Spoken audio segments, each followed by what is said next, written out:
Okay, so let us continue with another lecture, right? So we have already discussed about the WSM and LSM method. We were into the design of singly reinforced beam using WSM method, working stress method. ठीक है, तो कल हमने थोड़ा सा last class में देखा था कि कैसे हम लोग बीम को डिजाइन करते हैं WSM मेथड से. ठीक है, अभी डिजाइनिंग में हम लोग बेसिकली आए नहीं है. सो बिफोर दैट मैं थोड़ा आज क्या अजम्पशंस हम लोग लेते हैं WSM मेथड में to design a singly reinforced beam, वो सब हम लोग देखेंगे, है ना. और क्या क्या उसकी डिजाइन फिलोसफीज रहती है, क्या क्या डिजाइन क्राइटेरियाज रहते हैं, ये आज हम लोग डिस्कस करेंगे. ठीक है, then in the next class we will start designing a beam using WSM method. ठीक है, so I'll present my screen to you.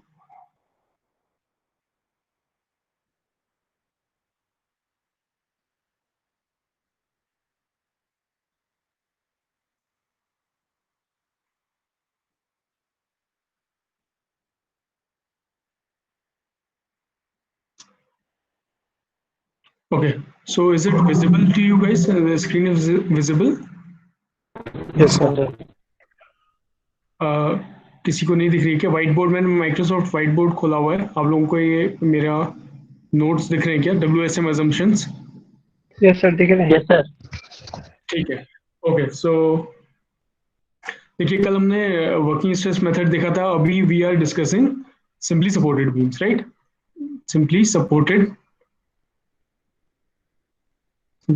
Beam. और इसमें हम लोग क्या देख रहे हैं? अभी हम लोगों ने बीम्स को बेसिकली हम लोग डिजाइन कर रहे हैं, और वो है सिंगली रेनफोर्स बीम्स. ठीक है, मैं शॉर्ट में लिख रहा हूँ बट ऐसा होता नहीं. It is singly reinforced beam. ठीक है, तो देखिए, सिंगली रेनफोर्स बीम में अगर हम WSM से डिजाइन करते हैं तो what assumptions do we take. तो आप यहाँ पर देखेंगे कि पहला assumption जो है, ठीक है, ये फिलहाल इसको भी आप नोट कर सकते हैं. This is given in your IS code. Annexure B में गिवन है. This is 1.3 page number 80. ठीक है, तो ये सारी चीजें आप लोग उसमें भी कोड में भी देख सकते हैं, राइट. तो first assumption is any cross section at any cross section plane section before bending remains plane after bending. ठीक है, तो पहला assumption क्या कहता है? सी, आपको ये वाला डायग्राम दिख रहा है यहाँ पे. ठीक है, ये क्या है? एक बीम है, रेक्टेंगुलर बीम है, ये लोडेड है ऊपर से, करेक्ट. अब मैं इसमें सेक्शन ले रहा हूँ. ठीक है, मैंने एक ये सेक्शन लिया, एक ये सेक्शन लिया, इसमें कुछ पॉइंट्स ले लिए मैंने, 1 2 3 4 5 6 पॉइंट्स ले लिए. ठीक है, अब आप देखिए, जब इसमें लोडिंग होगी तो ये किस, मान लीजिए इसमें ये UDL टाइप की लोडिंग हो रही है, तो ये किस तरीके से बेंड करेगी? कुछ इस तरीके का शेप लेगी. है बहुत क्लियर है आप लोगों को ये चीज, है ना. तो इसका प्लेन जो होगा वो किस तरीके से बेंड करेगा? कुछ इस तरीके से बेंड करने की कोशिश करेगा, है ना. कुछ इस तरीके से आपको दिखेगा बेंड होने के बाद. बट हमारा अजम्पशन देखिए, पहले तो आप ये समझिए कि अजम्पशन क्या होता है. अजम्पशन होता है कि हम उसको अज्यूम करके चल रहे हैं. ठीक है, अब वो जरूरी नहीं कि वो एग्जैक्टली वैसा ही होता हो, बट अजम्पशन है सो दैट डिजाइन हम लोगों की ईजी हो जाए, तो उस चीज को बोलते हैं अजम्पशन. तो ये अजम्पशन क्या है कि plane section before bending remains plane after bending.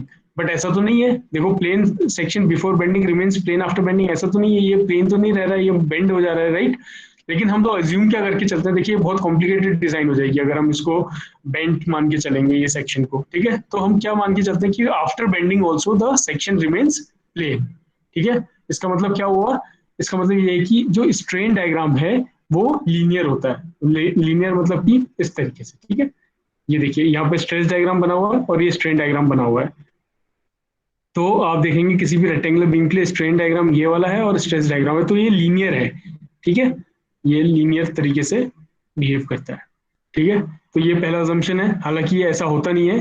ठीक है, जब ये बेंड होता है सेक्शन तो प्लेन रहता नहीं है इसमें. ठीक है, बट ये कह रहा है कि plane section before bending remains plane after bending. तो first assumption is this. Coming to second assumption. ठीक है, सेकंड अजम्पशन क्या कहता है? all tensile stresses are taken by steel only, right? So all the tensile stresses are taken by steel only. Tensile strength of concrete is to be ignored. तो ये भी हम लोगों ने पहले पढ़ा था कि जो भी टेंशन में स्ट्रेसेस आएंगे, मतलब जो भी नीचे वाली साइड पे स्ट्रेसेस आएंगे, ठीक है, वो क्या लेंगे? वो ओनली स्टील के थ्रू लिया जाएगा. ठीक है, tensile strength of concrete is to be ignored. और मैंने आपको पहले बताया था कि concrete is a good member of compression but it is a poor member of tension. ठीक है, तो इस बात से आप लगा सकते हैं कि पुअर मेंबर तो है टेंशन का, बट ऐसा थोड़ा कि कंक्रीट की कोई टेंसाइल स्ट्रेंथ नहीं होती, होती है। ठीक है, बट हम लोग क्या करते हैं कि जो टेंशन जोन है उसमें हम लोग मान के चलते हैं कि कंक्रीट में कोई टेंसाइल स्ट्रेंथ है ही नहीं। ठीक है, तो ये भी एक अजम्पशन है। ये देखो, only tensile strength of concrete is to be ignored, मतलब कि टेंसाइल स्ट्रेंथ जो है उसको कंक्रीट की इग्नोर करनी पड़ेगी आपको। ठीक है, दिस इज ऑल्सो अजम्पशन। तो देखिए, concrete area in tension zone is completely neglected, इस ये एक अजम्पशन है। इसलिए हम लोग क्या करते हैं कि टेंशन जोन, मैंने आपको बताया था दो जोन थे, है ना, इस तरीके के। आप कोई भी सेक्शन ले लीजिए। ठीक है, ये न्यूट्रल एक्सिस है, यहाँ पर आपके रेनफोर्समेंट्स लगी हुई है, सिंगली रेनफोर्समेंट है, तो मतलब नीचे की तरफ टेंशन जोन में रेनफोर्समेंट लगी हुई है तीन, एक दो तीन मान लीजिए यहाँ पर रेनफोर्समेंट लगी है। So this is your compression zone and this is your tension zone. ठीक है, तो हम मान के चल रहे हैं स्ट्रेस डायग्राम में भी, अगर मैं आपको दिखाऊं तो सिर्फ कंक्रीट पे ही, कंक्रीट सिर्फ कंप्रेशन जोन पे ही स्ट्रेसेस ले रहा है। ठीक है, टेंशन जोन में कंक्रीट नहीं ले रहा, टेंशन जोन पे सिर्फ स्टील स्ट्रेस लेंगे। ठीक है, तो इस तरीके से भी दिखाते हैं इसको स्ट्रेस डायग्राम को। तो इसका मतलब यही हो गया, सेकेंड अजम्पशन हमारा, concrete area in tension zone is completely neglected, यहाँ पर हम पूरा निग्लेक्ट करके चलते हैं कंक्रीट को। Right, next is your EC value is constant. Of course ये भी हम लोगों ने देखा था कि, देखिए मैंने आपको पहले भी बताया है कि, सॉरी, जो ईसी क्या है, EC is Young's modulus of elasticity of concrete. ठीक है, अब कंक्रीट आप बनाओगे यार, किसी कंक्रीट अलग तरीके का भी बन सकता है, मतलब कि हमेशा जरूरी नहीं है कि कंपोजिशन सेम हो। राइट, हर एक कंक्रीट अलग अलग टेस्ट करोगे तो आप उसकी कुछ ना कुछ स्ट्रेस लगाएगा, स्ट्रेन लगाएगा। और ईसी होता क्या है, स्ट्रेस अपॉन स्ट्रेन ही होता है ना। ईसी क्या होता है, स्ट्रेस अपॉन स्ट्रेन होता है, तो हर समय वैल्यू उसकी चेंज हो सकती है, बट हम लोग इतना सिंपल कैलकुलेशन को इतना टफ नहीं करना चाहते हैं, तो हम लोग क्या कर देते हैं, हम लोग क्या कर रहे हैं इसमें ईसी की वैल्यू कांस्टेंट मान के चलते हैं। ठीक है, ये भी एक अजम्पशन है। फोर्थ अजम्पशन क्या है हम लोगों का, कि stress strain relationship under working load is a straight line. ठीक है, तो इसका मतलब ये है कि स्ट्रेस डायग्राम इज लीनियर, जो स्ट्रेस डायग्राम है वो भी लीनियर है। इस तरीके से मैंने ऊपर यहाँ पर शो किया था आपको, ये वाला stress diagram is also linear. ठीक है, लीनियरली चेंज हो रहा है एक प्रोपोर्शन में। ठीक है, नेक्स्ट एजम्पशन जो हम लोगों का है, that is modular ratio is equal to this one, 280/3 sigma CBC. ये मैंने आपको कल लास्ट क्लास में बताया था कि मॉडुलर रेशियो को हम लोग ये कंसीडर करके चलते हैं। ठीक है, ये आईएस कोड में गिवन है ये चीज।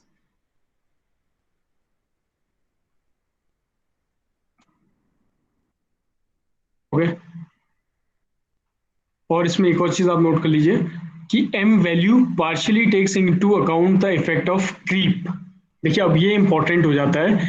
आप, हमने आपको पहले बताया था कि जो क्रीप का इफेक्ट है वो भी आप लोगों को कंसिडर करना पड़ता है। राइट, क्योंकि बाकी स्ट्रेसेस के संग आपको क्रीप भी देखना पड़ता है, क्योंकि क्रीप की वजह से भी स्ट्रेंथ क्या होती है, 2 to 3 टाइम्स डिक्रीज हो जाती है, sorry Young's modulus of elasticity क्या होता है, डिक्रीज हो जाती है ना। तो इसका इफेक्ट भी लेना जरूरी है, बट हम लोग कहीं पर भी आप देखोगे डिजाइन में, डब्ल्यूएसएम में कहीं पर भी इफेक्ट ऑफ क्रीप नहीं लेते हैं। अब वो क्यों नहीं लेते हैं, उसका मतलब ये है क्योंकि जो एम की वैल्यू हम ले रहे हैं ना, इसमें ऑलरेडी इस वैल्यू में क्रीप का इफेक्ट को कंसिडर कर लिया गया, partially takes into account the effect of creep. ठीक है, तो ये भी इसमें कंसिडर कर लिया गया, तो इसलिए हमें अलग से कोई क्रीप को निकालने की जरूरत नहीं पड़ती। तो ये कुछ एजम्पशंस थे, और भी एजम्पशंस हैं इसमें, मतलब ये मेन एजम्पशंस हैं जो मैंने आपको बताया। बाकी थोड़ा बहुत बुक में आपको भी और भी क्लियरिटी आ जाएगी इसमें। ठीक है, ये बहुत शॉर्ट में मैंने नोट्स लिखे हुए हैं, बुक में आप और क्लियर तरीके से इसको देखोगे। मूविंग अहेड, अब देखिए, अब हम बात कर रहे हैं सिंगली रेनफोर्स सेक्शन की। ठीक है, singly reinforced section, singly reinforce मैंने क्या बताया था आप लोगों को, ये वाला आप देख लीजिए इसमें।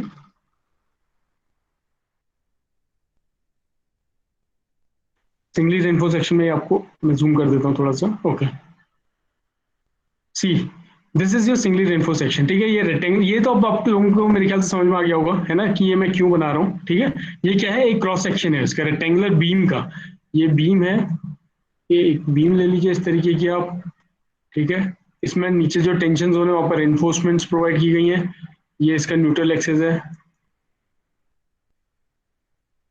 ठीक है, this is your neutral axis N ए।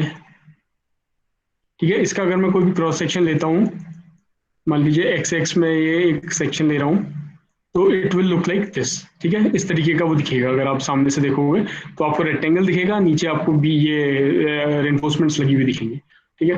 अब आप इस चीज को ढंग से देखिएगा थोड़ा। Now see what is happening here. First हम लोग निकाल रहे हैं actual depth of neutral axis, ठीक है। अब मैंने आपको बताया कि न्यूट्रल एक्सिस क्या चीज है। So this is your neutral axis N A, clearly आपको दिख रहा होगा। पहले इस डायग्राम को समझने की कोशिश कीजिए, इसमें क्या चीज है। ये ये एक सेक्शन है, रेक्टेंगुलर बीम का सेक्शन है, ठीक है। So this is your B is your width, ये वाली विड्थ हो गई आपकी, correct. And D, capital D is your overall depth, यहां से लेके यहां तक की डेप्थ जो है वो कैपिटल डी है, ओवरऑल डेप्थ है, ठीक है। स्मॉल डी क्या है, इस रेनफोर्समेंट के बीच से लेके टॉप फाइबर तक का, that means this is your D, small D is your effective depth, ठीक है। और ए एस टी मतलब एरिया ऑफ स्टील ले रखा हमने, तो एरिया ऑफ स्टील मतलब 1 2 3 4 है, तो 4 into area of steel, steel का क्रॉस सेक्शन क्या होगा, सर्कुलर सर्कल होता है ना। तो सर्कल का एरिया क्या होता है, π/4 डी स्क्वायर, तो आप ले लो 4 टाइम्स π/4 डी स्क्वायर, चलो वो आपको आगे चल के समझ में आ जाएगा, ठीक है। तो इतनी चीजें हैं आपकी। और ये मैंने एक्स ए दिखा रखा है कि आप देखेंगे दिस इज एक्स ए, तो ये क्या है, टॉप से लेकर न्यूट्रल एक्सिस तक की डिस्टेंस। एक्स ए का मतलब क्या है, this is your actual depth of neutral axis, मतलब एक्चुअल डेप्थ कितनी है, यहाँ से लेके यहाँ तक की डेप्थ कितनी है न्यूट्रल एक्सिस तक की, ठीक है। तो ये डायग्राम आपको क्लियर समझ में आ गया। अब देखिए इसको कैसे आप लोग निकाल सकते हैं। एक्चुअल डेप्थ अगर आपको निकालनी होगी, क्योंकि इसका बहुत इंपॉर्टेंट रोल है, आगे चल के आप देखेंगे, ठीक है। तो आप कैसे निकाल सकते हैं actual depth. Now what all the things is given to you, width given है बी, पता है आपको, ठीक है। ओवरऑल डेप्थ कंप्लीट डी है। इफेक्टिव डेप्थ क्या होता है, ओवरऑल डेप्थ माइनस कवर, इस पोर्शन को कवर बोलते हैं, यहाँ से लेके यहाँ तक का जो होता है बीच तक का, उसको बोलते हैं कवर, इस डिस्टेंस को बोलते हैं कवर। तो capital D is nothing but, sorry, effective depth small D is nothing but capital D minus this cover C, ठीक है, वो आपको पता है। Area of steel A S T, ये आप कैलकुलेट कर सकते हो। And let us say if the depth of actual neutral axis is X A, ठीक है, मान लो न्यूट्रल एक्सिस जो है वो एक्स ए डेप्थ पे है, right. Depth of neutral axis is calculated equating movement of area on both side of neutral axis. अब ये लाइन आप लोग बहुत अच्छे से याद कर लें। न्यूट्रल एक्सिस कभी भी आपको निकालना होगा ना, एक्चुअल डेप्थ निकालनी होगी, उसमें आपको क्या करना है, equating movement of area on both side of neutral axis, movement of area को इक्वेट करना है न्यूट्रल एक्सिस के दोनों साइड। तो न्यूट्रल एक्सिस के दोनों साइड कौन सा है, बोथ साइड, मतलब this is your neutral axis, this is compression side ऊपर वाला, and this is tension side नीचे वाला, ठीक है। तो इसमें आपको क्या करना है, इक्वेटिंग मूवमेंट ऑफ एरिया। अब मूवमेंट ऑफ एरिया कैसे निकालोगे, देखो इक्वेट करना है दोनों को, ऊपर की साइड को जो न्यूट्रल एक्सिस ऊपर है और जो न्यूट्रल एक्सिस से नीचे है उसको इक्वेट करना, ठीक है। अब मूवमेंट ऑफ एरिया कैसे निकलेगा, मूवमेंट क्या होता है, मूवमेंट क्या चीज होती है, force into displacement is called movement, right. Force into perpendicular distance जहां तक का होती है उसकी, उसे मूवमेंट बोलते हैं। बट ये बोल रहा है मूवमेंट ऑफ एरिया, तो मूवमेंट ऑफ एरिया क्या हो जाएगा, किसी भी एरिया का उसके पर्टिकुलरली परपेंडिकुलर डिस्टेंस तक का, ठीक है। तो आप इसको किस तरीके से लोगे, देखो पहले मैं ऊपर का ले रहा हूँ पोर्शन, न्यूट्रल एक्सिस से ऊपर वाला पोर्शन ले रहा हूँ, तो आप इसमें देखो इसका एरिया क्या होगा, बी इंटू एक्स ए, ये एक रेक्टेंगल है ना, मैं सिर्फ ऊपर वाले को देखिए आप, न्यूट्रल एक्सिस से ऊपर वाले को। So this is your B into X A, ठीक है। This is your area into distance, distance कहां से लेंगे आप, इसके सी जी से लेंगे, ठीक है। तो एक्स ए मतलब इसके सेंटर टू सेंटर से डिस्टेंस ले लीजिए, तो कितना हो जाएगा, एक्स ए बाई 2, ये तो ऊपर वाला हो गया। उसी तरीके से नीचे वाले को कैसे लेंगे आप, नीचे वाले में देखिए, नीचे वाले में मैंने बताया आपको कंक्रीट को आपको नहीं कंसीडर करना, नीचे सिर्फ स्टील कंसीडर करेंगे। तो फिर से क्या हो जाएगा, मूवमेंट ऑफ एरिया मतलब एरिया इनटू डिस्टेंस। तो एरिया कितना है, एरिया ऑलरेडी आपको पता है ए एस टी है, ए एस टी एरिया है, और डिस्टेंस कितना हो गया, इसके सेंटर से यहां तक की डिस्टेंस देख लीजिए कितना आएगा। So can you tell me this distance कैसे हो सकता है, this is nothing but capital D, sorry small D minus X A, तो ये डी माइनस एक्स ए करोगे तो ये डिस्टेंस भी आ जाएगा आपका, ठीक है। अब यहाँ पर एक आपको एक ध्यान में रखने वाली बात ये है कि मैंने यहाँ पे M dot A S T लिया, ठीक है। तो लास्ट क्लास में आप लोगों ने देखा होगा, मैंने आपको बताया था जब भी हम इक्विवेलेंट एरिया में चेंज करते हैं स्टील को, मैंने स्टील को कंक्रीट के इक्विवेलेंट में चेंज करना है, ठीक है। मैं एक ही चीज के चेंज करता हूँ, तो इक्विवेलेंट एरिया को मैं M dot A S T लिखता हूँ, मतलब कि जब मुझे एरिया ऑफ स्टील निकालना होता है ए एस टी कॉन्क्रीट के टर्म्स में, जैसे मैंने कल एक्सप्लेन किया था, तो मैं निकालता हूँ M dot A S T, area of steel in tension, इससे मल्टीप्लाई कर देता हूँ। और उसी तरीके से अगर मैं स्ट्रेंथ निकालता हूँ स्टील की, सिग्मा एस टी,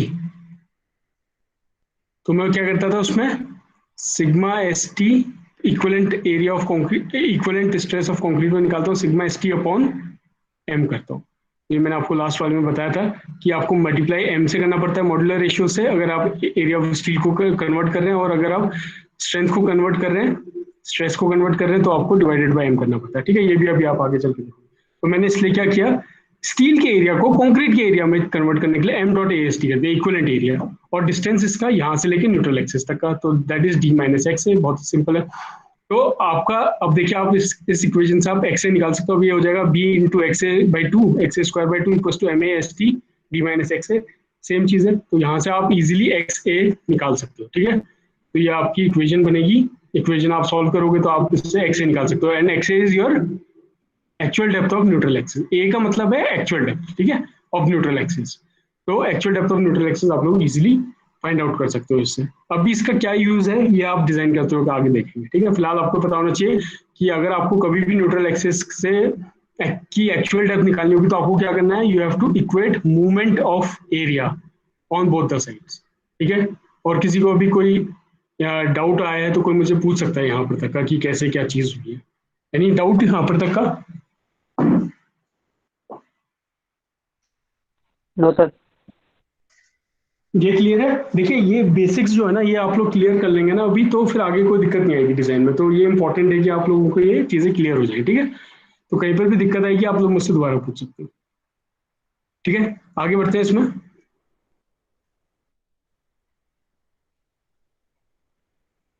ठीक है, now next thing is for all purpose calculation of M R. M R मतलब ये आपने पढ़ा नहीं है, मूवमेंट ऑफ रेजिस्टेंस को मैं एम आर लिख रहा हूँ यहाँ पे, तो वो भी हम आगे चल के पढ़ेंगे। Calculation of actual stresses developed etcetera, X A value has to be used. ठीक है, तो हर जगह पे एक्स ए की वैल्यू मतलब actual depth of neutral axis को ही हम लोग यूज करते हैं। अभी आप आगे चल के देखेंगे इस चीज को कि एक्स ए की वैल्यू ही अधिकतर जगह पे यूज की जाती है, और आपको पता है कि actual depth of neutral axis कैसे फाइंड आउट करना है। ठीक है, तो ये आपको समझ में आ गया होगा। First was your actual depth of, to find the actual depth of neutral axis. आपको कुछ नहीं करना, मूवमेंट ऑफ एरिया से दोनों साइड को इक्वेट कर देना, ऊपर की साइड भी और नीचे की साइड भी। ठीक है, ये समझ में आ गया होगा आपको। ऊपर वाले कंक्रीट का एरिया लिया इनटू डिस्टेंस, फिर यहाँ पर स्टील का एरिया लिया इनटू डिस्टेंस न्यूट्रल एक्सिस तक का, बस उसको इक्वेट कर दो। ठीक है, अब इसी के साथ सेकंड पार्ट आता है। Now second one is your critical depth of neutral axis. देखिए, वो था एक्चुअल डेप्थ, ये है क्रिटिकल डेप्थ। ठीक है, एक्स सी, एक्चुअल डेप्थ मैंने दिखाया था एक्स ए से। ठीक है, now X C is your critical depth. अब क्रिटिकल डेप्थ क्या होता है, पहले इसके डेफिनेशन देख लीजिए, फिर एक्सप्लेन करता हूँ। Critical depth of neutral axis is such depth of neutral axis so that stresses in concrete and steel are attained to its maximum permissible value at the same time.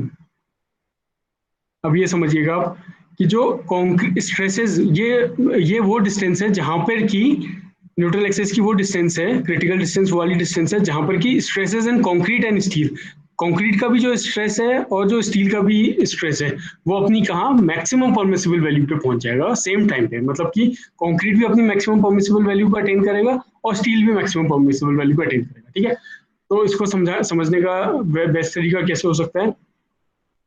ठीक है, तो critical depth क्या कहलाएगी, देखिए अब आप इस diagram को समझने की कोशिश कीजिए, ये आगे चल के मैं आपको बताऊंगा ये सेक्शंस क्या हैं। ठीक है, ये तीन, आपको एक सेक्शन दिख रहा है यहाँ पे, आपको ये तीन उसके स्ट्रेस के डायग्राम दिख रहे हैं। ठीक है, तीन स्ट्रेस डायग्राम दिख रहे हैं आपको, इसको एक है अंडर एनफोर्स्ड, एक है बैलेंस सेक्शन और एक है ओवर एनफोर्स्ड सेक्शन।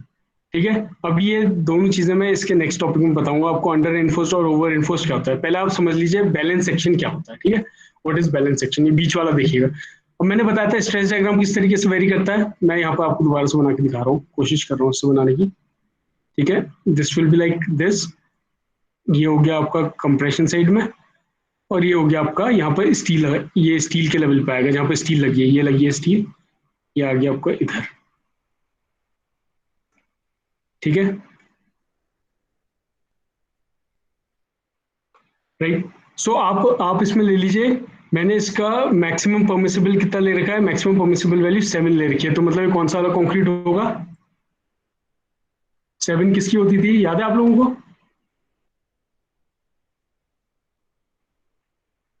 मैंने कैसे बताया था आपको मैक्सिमम परमिसिबल कैसे निकालना है, या character? Sir M20। Exactly, M20 की होती थी, क्योंकि M20/3 आप 20/3 करते हो तो कितना आता है, ठीक है, तो इस तरीके से 6 पॉइंट समथिंग आएगा, मतलब 7 आता है ना। अगर वो M15 होता तो उसकी कितनी हो जाती, 15/3, मतलब उसकी फैक्टर ऑफ सेफ्टी से आप डिवाइड करोगे तो 5 होता, ठीक है। तो ये मैक्सिमम परमिसिबल मतलब उसकी कैरेक्टरिस्टिक स्ट्रेंथ है, ठीक है, कंक्रीट की। तो अभी हम बात कर रहे हैं M20, लेट अस से we are talking about M20, ठीक है। अब इसको थोड़ा सा ध्यान से समझने की कोशिश कीजिएगा। जब मैंने M20 बोला, ठीक है, तो M20 बोलते ही मतलब मेरा कंक्रीट की मैक्सिमम स्ट्रेंथ, मेरा कंक्रीट कितनी स्ट्रेंथ झेल सकता है,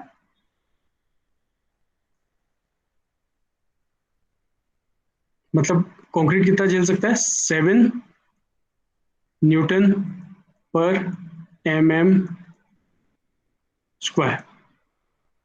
ठीक है। तो ये मेरा मैक्सिमम परमिसिबल स्ट्रेस है जो कंक्रीट ले सकता है, ठीक है।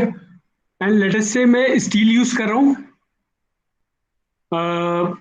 और मैं कोई स्टील यूज कर रहा हूँ, लेट अस से इसको मैं अभी, ये हमारी क्या चीज वैल्यू है, FCK की वैल्यू, ठीक है, इसको आप FCK भी लिख सकते हैं।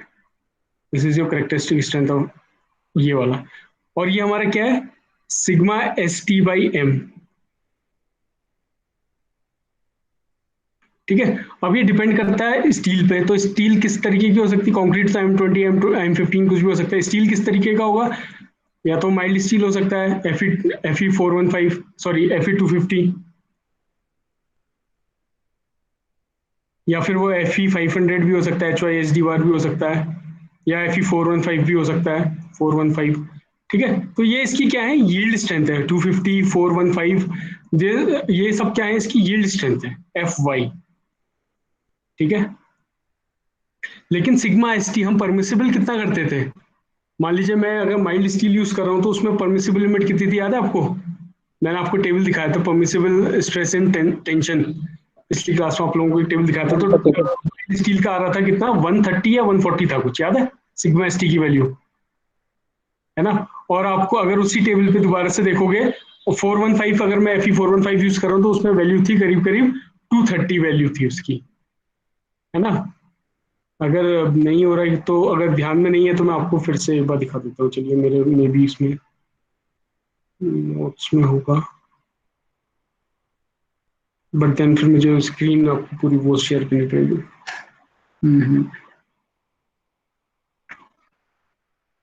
ठीक है, चलिए मैं आपको इसको उससे शो कर दूंगा, बिकॉज स्क्रीन मेरी ये वाली शेयर हो रही है, अभी मुझे फिर से वो सब कुछ करना पड़ेगा। तो मैंने लास्ट क्लास में बताया था इसको, मैं आपको वो टेबल दोबारा से शो कर दूंगा, ठीक है। तो उसमें परमिसिबल वैल्यूज कितनी थी, 250 के लिए थी 130 या 140, और 415 के लिए थी परमिसिबल वैल्यू कितनी थी, 230 थी, ठीक है। तो मैंने यहाँ पर देखो σ/ST ले रखा है 230 और अपॉन m, मैंने बताया स्टील का जब आप लेंगे σ/ST तो डिवाइडेड बाय m करते हैं उसको, σ/ST/m, और एरिया से जब करना होता है तो m.AST करते हैं, ठीक है।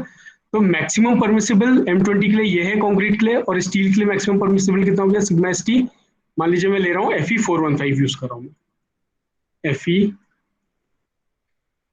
ठीक है, Fe415 में यूज कर रहा हूँ,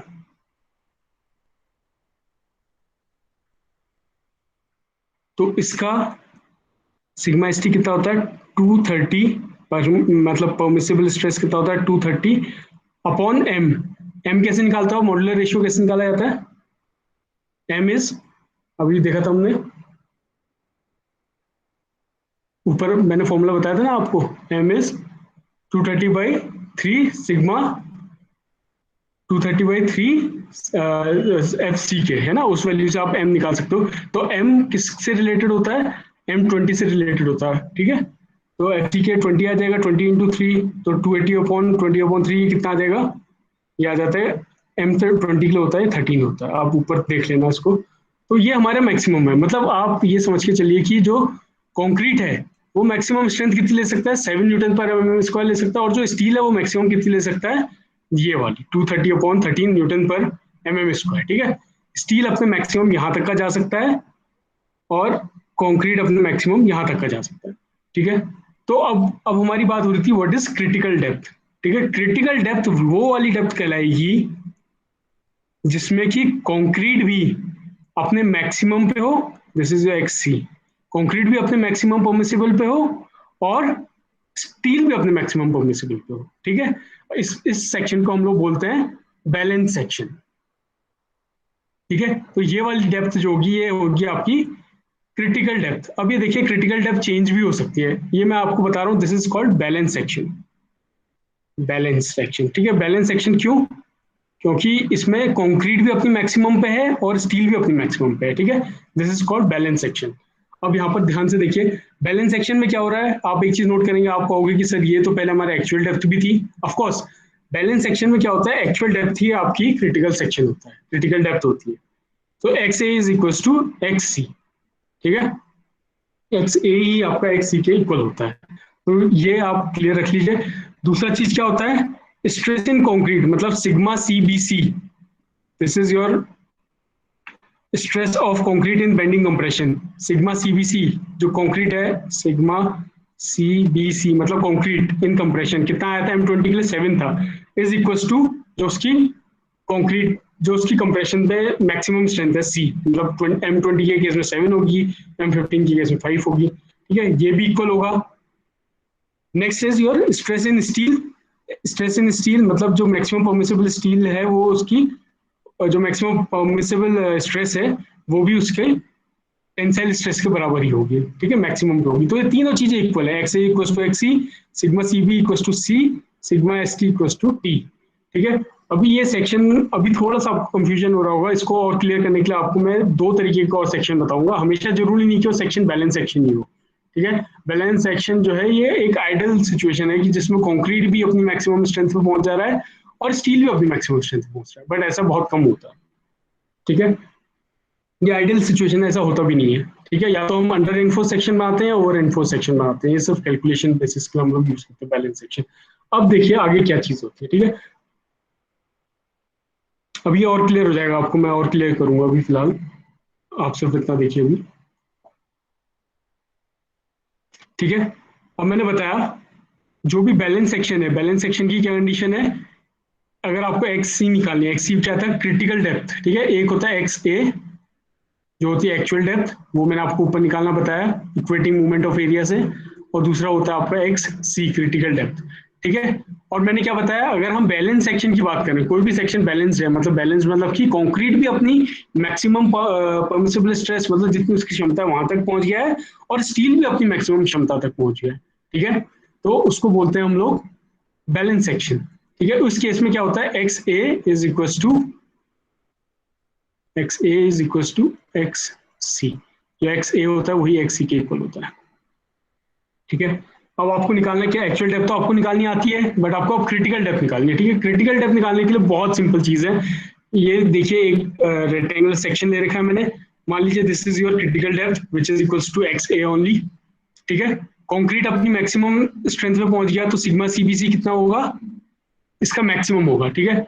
अब आप लोग देखिए कंफ्यूज मत होना, सिग्मा सीबीसी के पहले ही मैं आपको एक टेबल दिखा चुका हूं जिसमें मैंने आपको बताया था कि फॉर M15, ठीक है, permissible stress of concrete in bending compression, concrete in bending compression, bending में इसकी 15 की वैल्यू क्या आ रही थी, 5 आ रही थी, 5 न्यूटन पर mm स्क्वायर। M20 की कितनी आ रही थी, 7, तो आप इस हिसाब से देख सकते हो, ठीक है। फिर M25 की कितनी आ रही थी, 25/3 कर दीजिए, 8.6 समथिंग ऐसा आएगी, ठीक है। M30 की कितनी आ रही थी, 30/3 कर दीजिए, 10 आ रही थी, ठीक है। तो ये सब चीज क्या है, इसकी सिग्मा सीबीसी मतलब ये मैक्सिमम परमिसिबल वैल्यूज हैं, these are all sigma CBC मतलब कंक्रीट इन बेंडिंग कंप्रेशन, ठीक है। कंक्रीट इन बेंडिंग कंप्रेशन मतलब M15 यूज करोगे तो 5 होगा उसका मैक्सिमम, मतलब अगर M15 कंक्रीट यूज करो तो मैक्सिमम परमिसिबल आपको कितना परमिट है, आप कितनी स्ट्रेंथ तक का जा सकते हो, 5 न्यूटन पर mm स्क्वायर, और M20 है तो आप 7 न्यूटन पर mm स्क्वायर तक जा सकते हो, M25 है तो इतना जा सकते हो, M30 है तो इतना जा सकते हो। तो this is your maximum permissible, ठीक है, इससे ज्यादा परमिट नहीं करेगा, मतलब ये मान के चलने कि M15 5 से ज्यादा नहीं लेगा, ठीक है। तो अगर मैं कहूँ M15 है तो सिग्मा सीबीसी की वैल्यू कितनी हो जाएगी, 5। अगर मैं कहूँ M20 है तो सिग्मा CBC की वैल्यू कितनी हो जाएगी 7।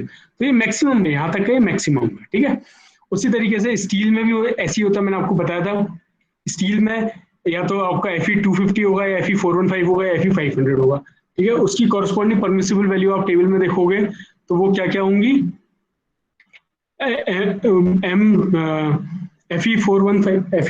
Fe250 के लिए होती है 140 या 130 हम लोग लेते हैं डायमीटर के हिसाब से, और Fe415 के लिए हम लोग लेते हैं 230, ठीक है।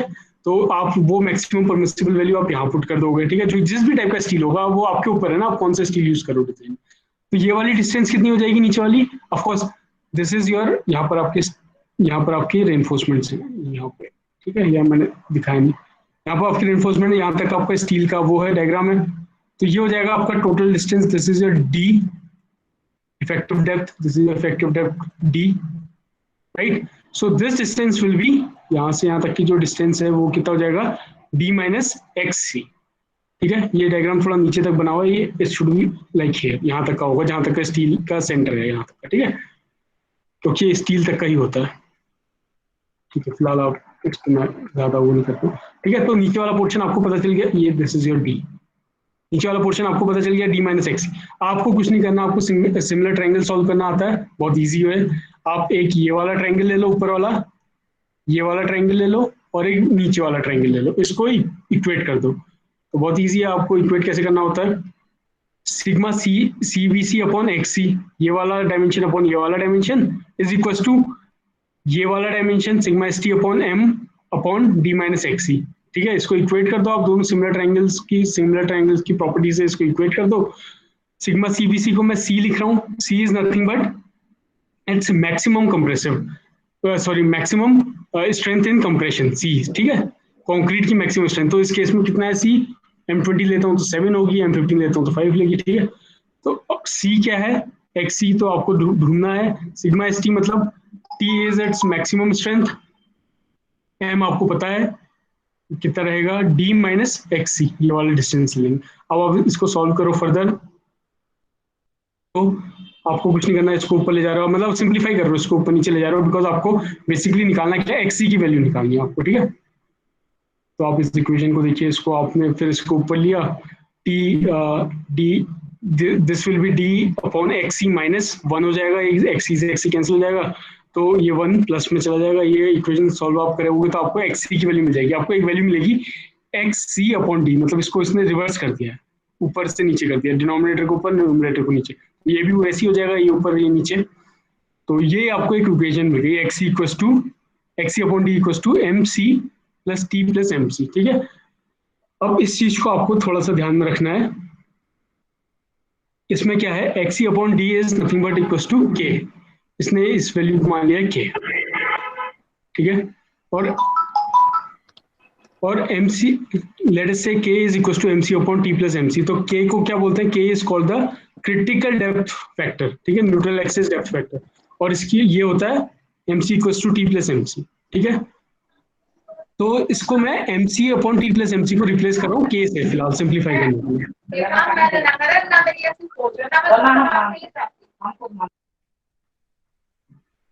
Guys, any issues?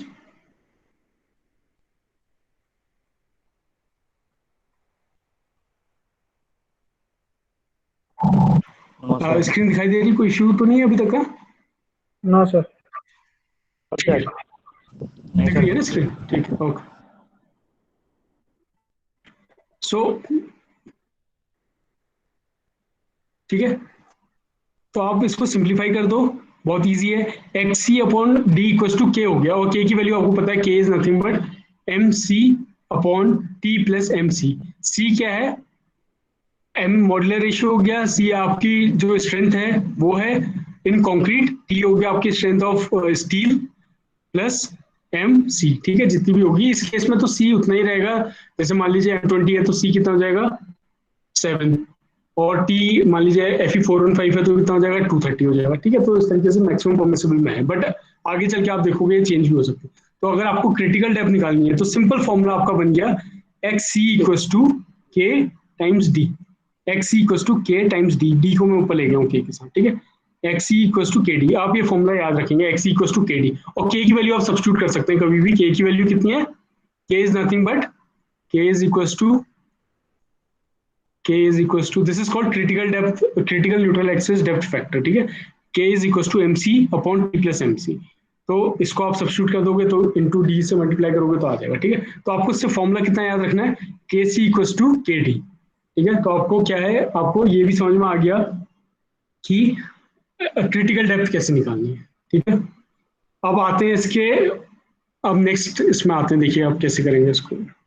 ये तो होगी बैलेंस सेक्शन की बात, मतलब आपने एक्स ए निकालना सीख लिया, ठीक है। आपको एक्स सी निकालना पता चल गया। एक्स ए कैसे निकालते थे? By equating movement of area, simple. X C निकालने के लिए by using the similar triangle property, ठीक है। दोनों सिमिलर ट्रायंगल्स की आप प्रॉपर्टी देखोगे, वो कंपेयर करोगे तो आप एक्स सी की वैल्यू निकाल सकते हो। ये जो आपको ऊपर दिख रहा है, इन दोनों ट्रायंगल्स को सॉल्व करके, ठीक है। अब आगे देखिए इसमें क्या है,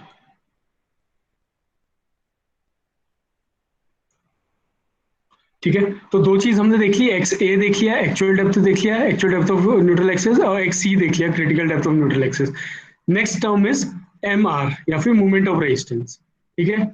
तो मूवमेंट ऑफ रेजिस्टेंस, देखिए मूवमेंट आपको पता है क्या चीज होती है, ठीक है। और मूवमेंट ऑफ रेजिस्टेंस है, इसमें दोनों में फर्क है। आपने दो चीजें सुनी होंगी, एक होती है बेंडिंग मूवमेंट, राइट, ये आप सुनते आ रहे हो, और दूसरा टर्म आज आप सुनोगे मूवमेंट ऑफ रेजिस्टेंस। तो दोनों में मूवमेंट है, बट दोनों में डिफरेंस क्या है? डिफरेंस क्या है? देखिए बेंडिंग मूवमेंट क्या होता है? It is the value of movement develop due to load. Bending movement क्या है? सिंपल, ये एक बीम है, इसमें आपने लोड लगाया है, यहाँ पे मान लीजिए डब्ल्यू लोड लगाया है, ये डिस्टेंस है एक्स, यहाँ से यहाँ तक की डिस्टेंस एक्स है। तो यहाँ पर बेंडिंग मूवमेंट कितना क्रिएट जनरेट होगा? What will be the bending movement? Movement कितना होता है? Simple, movement is nothing but, यार मूवमेंट तो पढ़ाई आप लोगों ने, क्या होता है? Movement is force into the perpendicular distance, ठीक है। तो ये कितना हो जाएगा? W इंटू एक्स हो जाएगा, दिस फोर्स तभी किलो न्यूटन में लग रहा होगा, तो this will be W times x, this is your bending movement, right. इस तरीके से आप बेंडिंग मूवमेंट निकालते हो, सिंपल। लेकिन मूवमेंट ऑफ रेजिस्टेंस क्या होता है? It is the maximum capacity of a beam cross section two sustain movements. ये बहुत इंपॉर्टेंट है। देखो बेंडिंग मूवमेंट होता है कि जितना वेट की वजह से मूवमेंट आ रहा है, मान लो यहाँ पर मैंने 10 किलो न्यूटन का लोड लगाया और ये डिस्टेंस 1 मीटर थी, तो 10 इंटू 1 कर दूंगा मैं, तो कितना आ जाएगा? और इसकी यूनिट क्या होती है? मूवमेंट की यूनिट क्या होती है? न्यूटन मीटर या किलो न्यूटन मीटर, कुछ भी लिख सकते हैं आप, क्योंकि फोर्स इंटू डिस्टेंस है ना, तो न्यूटन मीटर हो गया इसका, ठीक है। और ये है movement of resistance. Movement of resistance वो कैपेसिटी है, वो क्षमता है बीम की, बीम के क्रॉस सेक्शन की, to sustain movements. It is the maximum capacity, मतलब इसके बाद मूवमेंट ऑफ रेजिस्टेंस वो मूवमेंट है, इसके बाद वो मूवमेंट नहीं झेल सकती बीम, ठीक है। मान लो एक बीम है, इसकी क्षमता है कितना झेलने की? इसका मतलब मान लो मूवमेंट इसमें आ रहा है 200 न्यूटन मीटर मान लेते हैं, चलिए फिर फिलहाल न्यूटन मीटर, ठीक है। इसकी ये मैक्सिमम क्षमता है। अभी तक का आप इसमें लोड, अभी तक का इसमें मूवमेंट जो जनरेट हो रहा है वो हो रहा है 150, ठीक है, या हो रहा है 180, ठीक है। जितना भी मूवमेंट जनरेट हो रहा है ये इतना हो रहा है, 200 से कम हो रहा है, तो तब तक तो बीम झेल जाएगी ना, ये तो झेल जाएगी इतने को। लेकिन मान लीजिए वो आपने इसमें बेंडिंग मूवमेंट जो मैक्सिमम है वो उसकी कैपेसिटी कितनी है? 200 है, और आपने लगा दिया इसमें 250 का मूवमेंट जैसी लगेगा तो ये टूट जाएगी, बीम फेल हो जाएगी। तो ये वाला जो मूवमेंट है, जो मैक्सिमम है, जो बीम कोई भी बीम ले सकती है, वो कहलाता है मूवमेंट ऑफ रेजिस्टेंस। मतलब जितना बीम रेजिस्ट कर सकती है, मतलब ये बीम कितना रेजिस्ट कर सकती है? 200 न्यूटन मीटर रेजिस्ट कर सकती है। So this is your movement of resistance, ठीक है। इसमें कोई दिक्कत तो नहीं। मूवमेंट क्या है? मैक्सिमम कैपेसिटी, मतलब कितना भी बीम हो जाए, बीम इससे ज्यादा नहीं ले पाएगी मूवमेंट। वो मैक्सिमम जो मूवमेंट है that is your movement of resistance, कि इतना ही झेल सकती है भाई साहब, 200 ही झेल सकती है, इससे ऊपर नहीं जाएगी, इससे कम झेल लेगी, है ना, इससे ऊपर नहीं जा सकती। तो this 200 is your movement of resistance, ठीक है। ये एग्जांपल है, मैं ऐसे बता रहा हूँ, ठीक है। अब मूवमेंट ऑफ रेजिस्टेंस आप कैसे फाइंड कर सकते हो? किसी भी बीम का मूवमेंट ऑफ रेजिस्टेंस कितना, मतलब उसकी मैक्सिमम कैपेसिटी कितनी है, ये कैसे फाइंड कर सकते हो? For movement of resistance any one material, अब दो ही मटेरियल तो है, कंक्रीट और स्टील, अब इन दोनों में से should be at maximum permissible stress value. अब इस स्टेटमेंट को देखिए क्या बोल रहा है, for movement of resistance any one material, मतलब कोई भी एक मटेरियल लिया, either it should be concrete और steel, should be at maximum permissible stress value, मतलब वो अपनी मैक्सिमम परमिसिबल स्ट्रेस वैल्यू में होना चाहिए। मतलब कंक्रीट अगर मैक्सिमम परमिसिबल अपनी वैल्यू हो तो उसका मैक्सिमम परमिसिबल कितना होगा, सिग्मा सीबीसी होगा।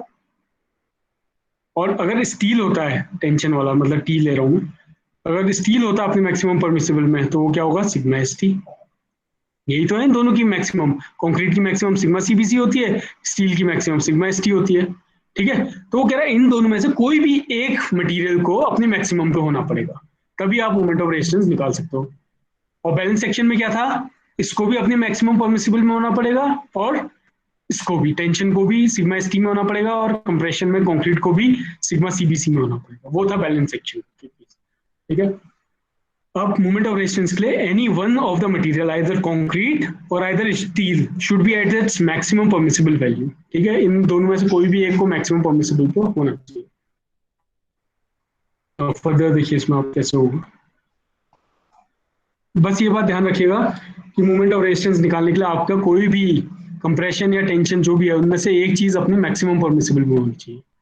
ठीक है, मेरे ख्याल से अब इसमें कोई दिक्कत नहीं, आपको सिग्मा एस टी और सिग्मा सीबीसी की वैल्यूज पे कोई दिक्कत नहीं होनी चाहिए। ठीक है, अभी और डिजाइन करते वक्त और क्लियर हो जाएगा आपको। फिलहाल आप ये देखिए, टेक दिस सेक्शन। ठीक है, ये सेक्शन आप देखिए, रेक्टेंगुलर बीम है, विड्थ है, यहाँ से सेंटर ऑफ द स्टील तक का क्रिटिकल डेप्थ कहलाएगी। न्यूट्रल एक्सिस मान लीजिए दिस इज योर एक्स ए, मतलब actual depth of neutral axis ये है। ठीक है, तो इसका स्ट्रेस डायग्राम कैसा बनेगा, सी ए, ठीक है, और T A by M. X A ये डिस्टेंस है, मतलब टी ए सी ए क्या है, मतलब ये एक्चुअल को मैं दिखा रहा हूँ, सी एक्चुअल जो है। ठीक है, अब इसको समझाने का एक तरीका इस तरीके से देख लीजिए, सी ए मतलब जो एक्चुअल उसमें कंप्रेस, ये जो स्ट्रेस लग रहा है। ठीक है, और मैक्सिमम परमिसिबल कितना होता है, मतलब ये मैक्सिमम जो होगा वो कितना होगा, sigma C B C. Steel का मैक्सिमम कितना होगा, sigma S T upon M, M तो लेना ही पड़ता है, sigma S T upon M, तो ये इसका मैक्सिमम है। और ये सी ए क्या है, एक्चुअल है। ठीक है, एक्चुअल, तो मान लीजिए सी ए इसका एक्चुअल है, तो एक्चुअल से मतलब ये है कि मान लीजिए अगर हम M20 कंक्रीट ले रहे हैं, ठीक है, इसका सिग्मा सीबीसी कितना होगा, बेंडिंग कंप्रेशन में स्ट्रेस कितना होगा इसका, 7 न्यूटन पर एमएम स्क्वायर। मतलब ये क्या है कि ये मैक्सिमम परमिसिबल है, ये सबसे ज्यादा झेल सकती है। और सी ए क्या चीज है, जो एक्चुअल में अभी लग रहा है, जो बीम में अभी एक्चुअल में आ रहा है, वो कितना भी हो सकता है, मान लीजिए 4.5 लग रहा है, या फिर मान लीजिए 6.8 लग रहा है। ठीक है, ये एक्चुअल है, ये मैक्सिमम है, और ये जो एक्चुअल अभी लग रहा है बीम में। उसी तरीके से सिग्मा एस टी क्या है, लेट अस से for F E 250 mild steel की अगर मैं ले लूं, ठीक है, F E for F E 250 sigma S T की वैल्यू कितनी होती है, परमिसिबल वैल्यू कितनी है, 130 है या फिर 140 है। ठीक है, न्यूटन पर एमएम स्क्वायर। तो ये क्या है, मैक्सिमम परमिसिबल है, ये मैक्सिमम परमिसिबल है। और जो टी ए ले रहा हूं मैं, एक्चुअल जो है, वो कितनी भी हो सकती है, इससे कम भी हो सकती है, वो मान लीजिए 110 थी या 120 है।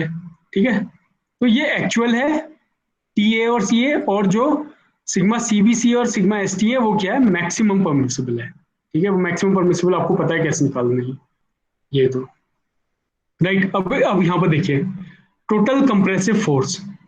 तो अब मेरे ख्याल से आप लोग थर्ड ईयर में आ गए हैं, आपको इस चीज में दिक्कत नहीं होनी चाहिए, आप क्लियरली देख सकते हैं। तो मैंने फोर्स को सी से, अभी कंप्रेसिव फोर्स है तो मैं सी से दिखा रहा हूँ। फोर्स क्या होता है, एरिया इंटू स्ट्रेस। ठीक है, स्ट्रेस क्या होता है, स्ट्रेस क्या होता है, फोर्स अपॉन एरिया। तो फोर्स क्या हो जाएगा, एरिया इंटू स्ट्रेस। ठीक है, मतलब इसी तरीके से। ठीक है, तो आप इसको किस तरीके से लिख सकते हो, सी इक्वल टू एरिया, देखिए कितना है कंप्रेशन वाले में, देखिए सिर्फ कंप्रेसिव जोन में देखिए, B into X A, B into X A, area ये हो गया rectangular area, into average stress. Average stress is C A, जितना भी यहाँ पर स्ट्रेस लग रहा है, अपॉन 2। ठीक है, उसका एवरेज स्ट्रेस ले लिया। इस तरीके से आप कंप्रेसिव फोर्स निकाल सकते हो। उसी तरीके से टेंसाइल फोर्स अगर आपको निकालना है, फिर से टेंसाइल फोर्स क्या होता है, force is nothing but stress into area. तो एरिया कितना हो जाएगा, ए एस टी, और स्ट्रेस कितना है, टी ए। टी ए मतलब जो एक्चुअल स्ट्रेस लग रहा है स्टील में, तो ये हो जाएगा हमारा ये। ठीक है, तो कंप्रेसिव फोर्स सी से मैंने दिखा दिया, टेंसाइल फोर्स टी से मैंने दिखा दिया। ठीक है, तो इन दोनों को आप इस तरीके से फाइंड कर सकते हो। नाउ एक नया टर्म आता है that is lever arm distance. ठीक है, लीवर आर्म डिस्टेंस बोलते हैं ये कंप्रेशन जहां पर लग रहा है वहां से लेकर जहां पर टेंशन लग रहा है, इस डिस्टेंस को बोलते हैं एल ए। मतलब जहां पर कंप्रेसिव स्ट्रेसेस लग रहे हैं कंप्रेशन जोन में, और जहां पर टेंसाइल स्ट्रेसेस लग रहे हैं टेंसाइल जोन में, उसको बोलते हैं लीवर आर्म डिस्टेंस। तो लीवर आर्म डिस्टेंस आप लोग निकाल सकते हो, इजीली निकाल सकते हो। कैसे निकालोगे? देखो, लीवर आर्म डिस्टेंस कैसे निकाल सकते हो, ये टोटल डिस्टेंस कितनी है, यहां से यहां तक की डिस्टेंस कितनी है, यहां से इस टॉप से लेके यहां तक की डिस्टेंस आपको पता है डी है। ठीक है, दिस इज योर डी। ठीक है, और आपको ये वाली डिस्टेंस चाहिए, मतलब आप डी में से ये वाला डिस्टेंस माइनस कर दोगे तो एल ए आ जाएगा। ये वाला डिस्टेंस कैसे निकाल सकते हो आप लोग? तो बता सकता है, ये ट्राइंगल है, ये एक ट्राइंगल है, ठीक है, और ये इसके ट्राइंगल के मतलब ये सी जी पे वो लग रहा है, इसका फोर्स लग रहा है, तो ये वाला डिस्टेंस कितना होगा, ये डिस्टेंस जो है इसके कितना बचेगा? ट्राइंगल को कैसे वो होता है, 1/3 पे डिवाइड होता है, नीचे वाला पोर्शन जो होता है वो 2/3 का होता है। ध्यान होगा आपको, यहाँ से लेके यहाँ तक का 2/3 होता है और यहाँ से लेके 1/3 होता है। तो this is your nothing but x A by 3। ठीक है, और नीचे वाला पोर्शन है 2xa/3। ठीक है, तो ये 1/3 होता है, ये 2/3 होता है वाला पोर्शन। तो आप मेरे को पता चल गया, अगर मैं d माइनस xa/3 करूंगा तो मेरी एल आ जाएगा, लीवर आर्म डेप्थ आ जाएगी। तो ये देखिए वही हो गया d माइनस xa/3। जैसे ही मैंने ये निकाला तो मेरी लीवर आर्म डेप्थ आ गई। ठीक है, अब लीवर आर्म डेप्थ का, लीवर आर्म डिस्टेंस का क्या यूज होता है ये भी आप अभी देखेंगे, मूवमेंट ऑफ रेजिस्टेंस निकालने में काम आएगा।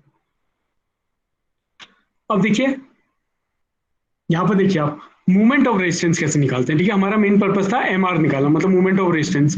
तो कंप्रेशन साइड से आपको निकालना है और टेंशन साइड से भी आपको निकालना है। ठीक है, तो movement of resistance from compression side. तो मूवमेंट क्या चीज होती है, मैंने अभी अभी बताया था आप लोगों को, what is movement? Movement is nothing but force into distance. ये तो होता है, फोर्स इनटू डिस्टेंस होता है ना। तो यहाँ पर देखिए फोर्स कितना है, कंप्रेशन फोर्स सी, मैं अभी कंप्रेसिव साइड की बात कर रहा हूँ, सिर्फ ऊपर वाली साइड की, इनटू लीवर आर्म डिस्टेंस। तो force into distance is nothing but movement, तो मैंने इसको इससे मल्टीप्लाई कर देना है। तो आपने आपने देखिए सिंपली सी निकाला था, कंप्रेसिव फोर्स निकाला था, कितना आया था, B into X A upon C A by 2 आया था यहाँ पे। तो ये वैल्यू आप यहाँ पर पुट कर दो, B into X A upon C A by 2, ये सी की वैल्यू आ गई। और लीवर आर्म डिस्टेंस कितना है, D minus X A by 3, D minus X A by 3। तो पूरा आपका मूवमेंट ऑफ रेजिस्टेंस निकल गया कंप्रेशन साइड से। ठीक है, उसी तरीके से अब मैं आपको टेंशन साइड से लूँ, फ्रॉम टेंशन साइड से अगर मैं आपको कंप्रेशन मूवमेंट ऑफ रेजिस्टेंस निकालूं, तो मूवमेंट ऑफ रेजिस्टेंस यहाँ क्या आ जाएगा, tensile force into lever arm distance. तो टेंसाइल फोर्स कितना था, फिर से देख लो ऊपर कितना था, tensile force T, tensile force T था T A into A S T. तो यहाँ पर इसको सब्स्टिट्यूट कर दो टी की जगह पे, T A into A S T, ये हो गया आपका टेंसाइल फोर्स। फोर्स क्या होता है, ठीक है, stress into this area into stress, वो निकल गया, ही है आपका टेंसाइल फोर्स आ गया। और लीवर आर्म डिस्टेंस तो सेम ही है, D minus X A, D minus X A by 3। तो आपका movement of resistance compression side से भी आ गया और टेंशन साइड से भी आ गया। ठीक है, और मूवमेंट ऑफ रेजिस्टेंस निकालने के लिए एक चीज जरूरी है कि कोई ना कोई at any value stress value should be at maximum permissible stress value. ठीक है, देखो अब आपको अगर मूवमेंट ऑफ रेजिस्टेंस निकालना और आपका ये इक्वेशन है, तो बी तो आपको पता होगा, be it is known to you, X A आपको निकालना आता है, जैसे सबसे पहले हमने एक्स ए निकाल लिया था, डी आपको पता होगा। ठीक है, एक्स ए तो आप निकाल ही लोगे, सिर्फ जो चीज आपको नहीं पता है वो चीज क्या है, सी ए। और सी ए क्या है, एक्चुअल स्ट्रेस, एक्चुअल स्ट्रेस। ठीक है, तो एक्चुअल स्ट्रेस तो आपको पता ही नहीं है। ठीक है, तो एक्चुअल स्ट्रेस नहीं पता तो आपको क्या करना है, तभी इसने बोला है कि any one value should be at maximum permissible. अगर मैं कहूँ सी ए जो एक्चुअल है ये अपने मैक्सिमम परमिसिबल पे है, तो कितना होगा वो, सिग्मा सीबीसी के इक्वल होगा। ठीक है, तो अगर मुझे पता चल गया कि सी ए की जगह पे अगर मैं सिग्मा सीबीसी रख सकता हूँ, तो मुझे सिग्मा सीबीसी की वैल्यू तो पता है, M20 के लिए 7 होती है, तो मैं यहाँ 7 रख लूंगा, मेरा मूवमेंट ऑफ रेजिस्टेंस आ जाएगा। ठीक है, मान लीजिए अगर आपको ये नहीं मिलता, आप इस वाले से निकालने की कोशिश करो टेंशन साइड से। इसमें क्या क्या चीज आपको नोन है, इसमें आपको एरिया ऑफ स्टील नोन होगा, ये आप फाइंड कर सकते हो, डी आपको पता है, एक्स ए आपको पता है, आपको क्या नहीं पता है, टी ए मतलब एक्चुअल स्ट्रेस कितना है। ठीक है, आपको एक्चुअल स्ट्रेस नहीं पता। अगर मैं आपसे कह दूं कि एक्चुअल स्ट्रेस जो है वो अपनी मैक्सिमम परमिसिबल में है, मतलब स्टील में क्या बोलते हैं सिग्मा एस टी पे है, मुझे सिग्मा एस टी पता है, एफ 250 के लिए कितना होता है 130 होता है, 130 न्यूटन पर एम स्क्वायर होता है, तो मैं यहाँ पर 130 रख दूंगा तब तो मैं एम आर निकाल सकता हूँ, है ना इजी। तो इसलिए बोला गया कि एम आर होने के लिए आइदर ये अपनी मैक्सिमम परमिसिबल पे होना चाहिए सी ए, या फिर टी ए अपनी मैक्सिमम, जिनमें से जो भी होगा, तो आप या तो याला फॉर्मूला यूज कर लो और याला फॉर्मूला यूज कर लो। अब देखिए आपके दिमाग में एक डाउट चल रहा होगा, सर आपने दो दो फॉर्मूले बता दिए मूवमेंट ऑफ रेजिस्टेंस निकालने के, हम कौन सा वाला यूज करें। ठीक है, आपके ऊपर है आप कौन सा वाला यूज करना चाहते हैं। आपके पास अगर सी ए की वैल्यू नहीं पता और टी ए की वैल्यू पता है, ये मैक्सिमम परमिसिबल में है, तो टी ए वाला फॉर्मूला यूज कर लो। अगर आपको सी यहाँ पर सी ए की वैल्यू पता है कि वो मैक्सिमम परमिसिबल में है कॉन्क्रीट, तो ये वाला एम आर यूज कर लो। तो आप कहोगे सर ये क्या बात हुई, ये तो अलग इक्वेशन है, ये अलग इक्वेशन है, किसी में भी कोई भी यूज कर लो। अब मैं आपको जब न्यूमेरिकल सॉल्व कराऊंगा तो आप एक चीज नोटिस करोगे कि आप चाहे तो मूवमेंट कंप्रेशन साइड से निकाल लो या चाहे आप मूवमेंट टेंशन साइड से निकाल लो, वैल्यू सेम ही आएगी, और ये मैं आपको आगे चल के प्रूव कर दूंगा। चाहे आप ये वाली वैल्यूज पुट कर लो चाहे आप ये वाली वैल्यूज पुट कर लो, मूवमेंट ऑफ रेजिस्टेंस सेम ही आएगा। ठीक है, ये अभी मैं आपको ये चीज आप ध्यान में रखिएगा, ये मैं आपको नेक्स्ट क्लास में प्रूव करके दिखाऊंगा कि मूवमेंट ऑफ रेजिस्टेंस चाहे आप कंप्रेशन साइड से निकाल लो चाहे आप टेंशन साइड से निकाल लो, इट विल बी सेम, क्योंकि एक ही सेक्शन है, उसका मूवमेंट ऑफ रेजिस्टेंस तो एक ही आएगा ना, एक ही बीम तो है, एक बीम के दो मूवमेंट ऑफ रेजिस्टेंस तो होंगे नहीं, एक ही मूवमेंट ऑफ रेजिस्टेंस होगा। तो आप चाहे इस साइड से निकालो इस साइड से निकालो, वो दोनों इक्वल ही आएंगे। I will prove it to you. ठीक है, इसलिए बोला गया मूवमेंट ऑफ रेजिस्टेंस निकालने के लिए either you should know C A की वैल्यू और टी ए की वैल्यू, जिनमें से जो भी पता है आपको उसको पुट कर लो और वैल्यू निकाल लो एम आर की। ठीक है, क्लियर है ये चीज। थोड़ा सा भी हम उसको और उससे करेंगे ना, न्यूमेरिकल से करेंगे तो और क्लियर हो जाएगा। ठीक है, ये चीज ऐसे क्लियर है आपको, कोई इश्यू तो नहीं इसमें। Yes sir.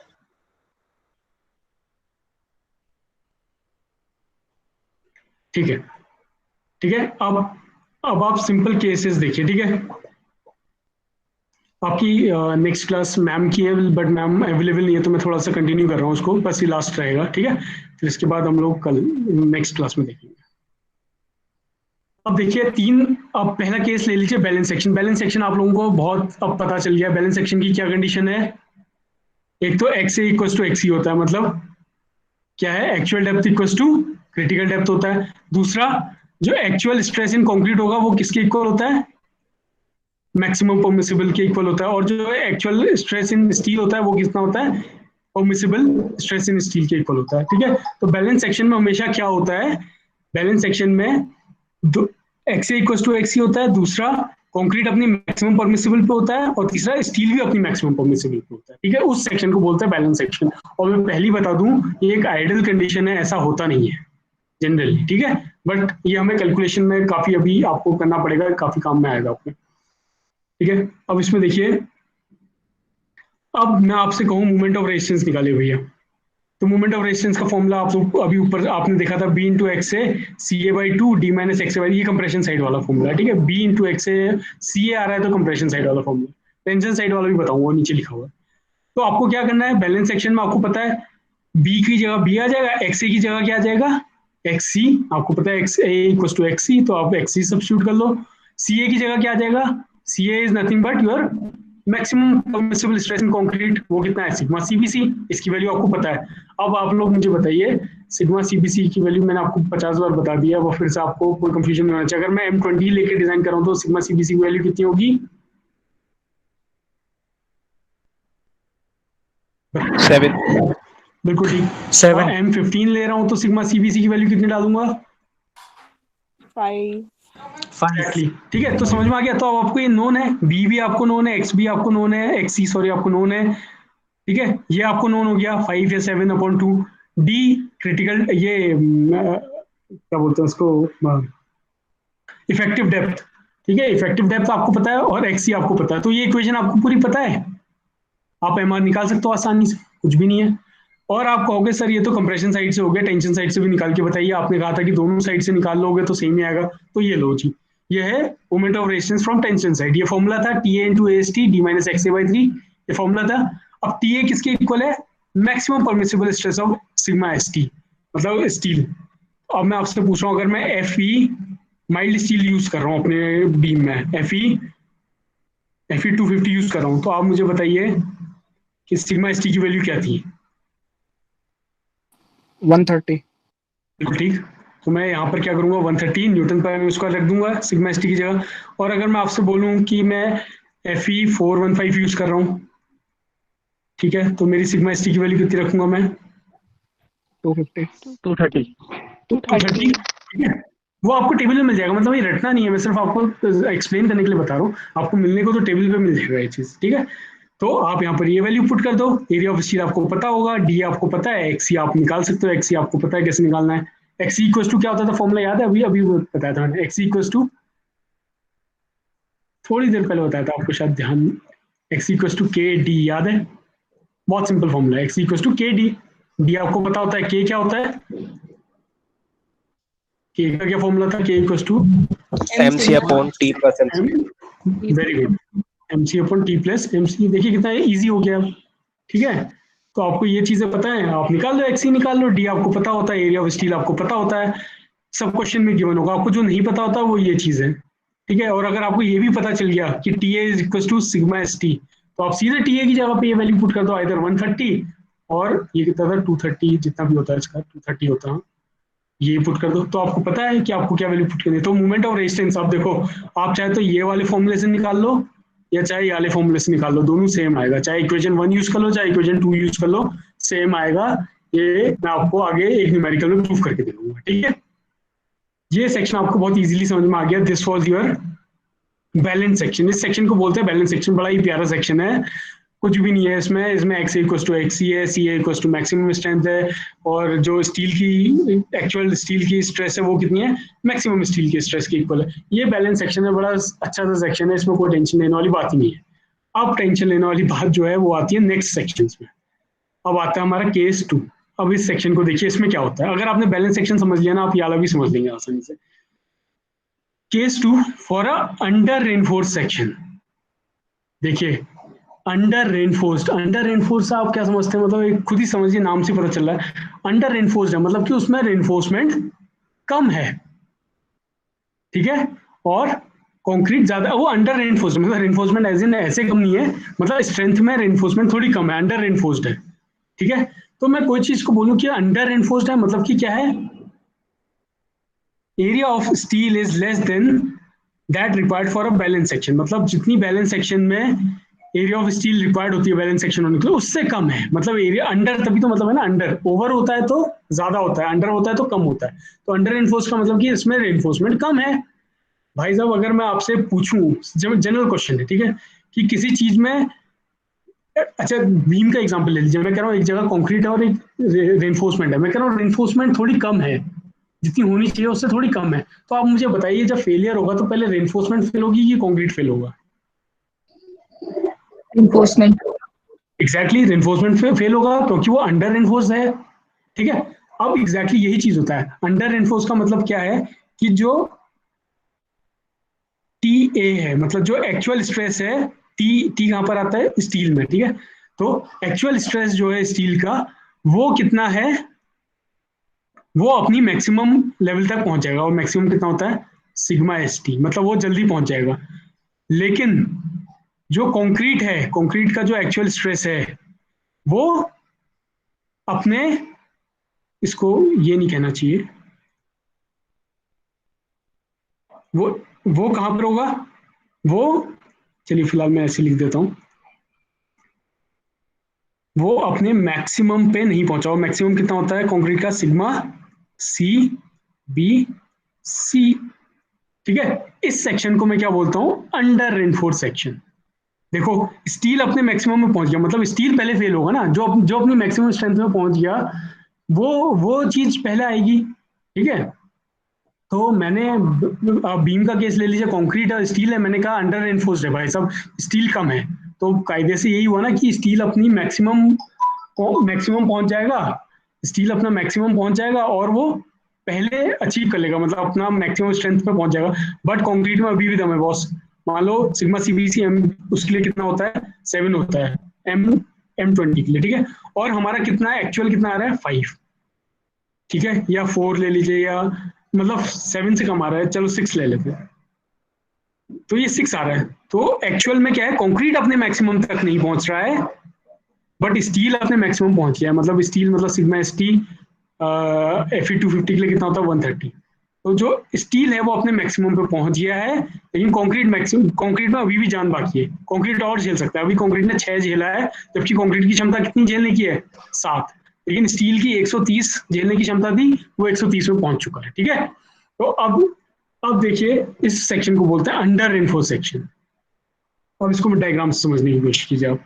ठीक है, और मैंने बताया था मूवमेंट ऑफ रेजिस्टेंस निकालने के लिए आपको आइदर ये अपने मैक्सिमम पे होना चाहिए या कंक्रीट अपने मैक्सिमम पे होना चाहिए। एक इन दोनों में से कोई ना कोई एक मैक्सिमम पे होना चाहिए, तभी आप मूवमेंट ऑफ रेजिस्टेंस निकाल सकते हो, वरना नहीं निकाल सकते।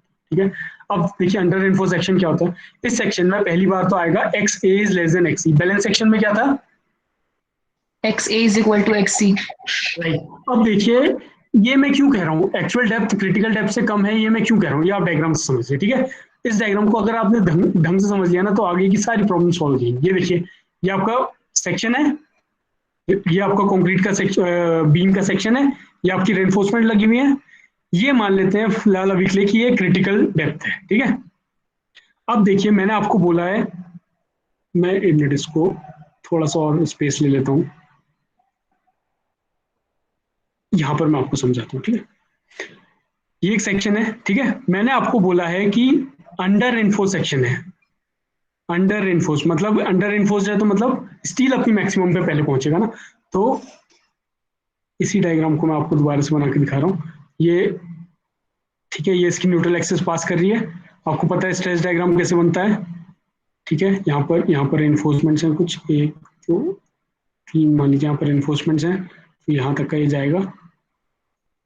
ठीक है, अब देखिए, अब अगर मैं इसका डायग्राम बनाता हूं तो कुछ इस तरीके का बना रहा हूं।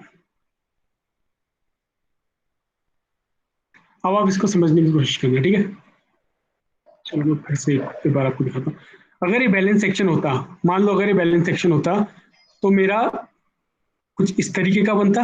मतलब ये न्यूट्रल एक्सिस से पास कर रहा होता, एक्स इक्वल टू एक्स ही होता, और मैक्सिमम से पास कर रहा होता। मैक्सिमम कितना था कंक्रीट में, सिग्मा सी बी सी, मतलब सी एक्चुअल जो होता वो मेरा इसके इक्वल होता, मतलब मेरा वो मैक्सिमम अटेन कर रहा होता। और जो स्टील होता मेरा T A, actual stress in steel, वो कितना होता, sigma S T upon M, ये होता मैक्सिमम। ये बैलेंस सेक्शन का केस है कि देखिए कंक्रीट भी अपने मैक्सिमम पे है, स्टील भी अपने मैक्सिमम पे है।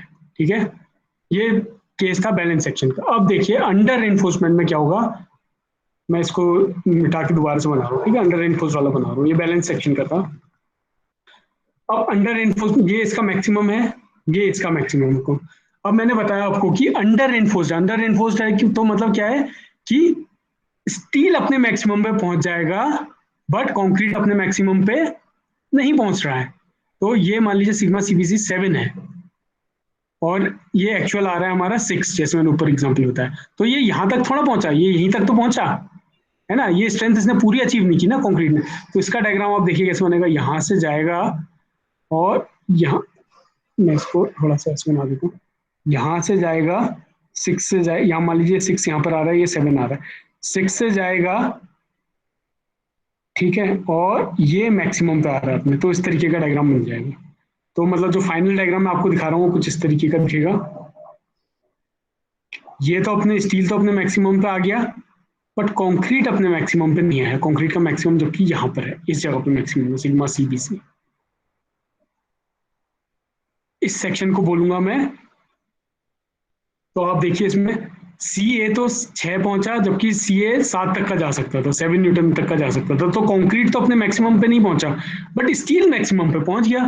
मतलब अब ये टी ए जो था वो पहुंच गया equal to sigma S T by M, यहाँ पहुंच गया स्टील अपने मैक्सिमम पे।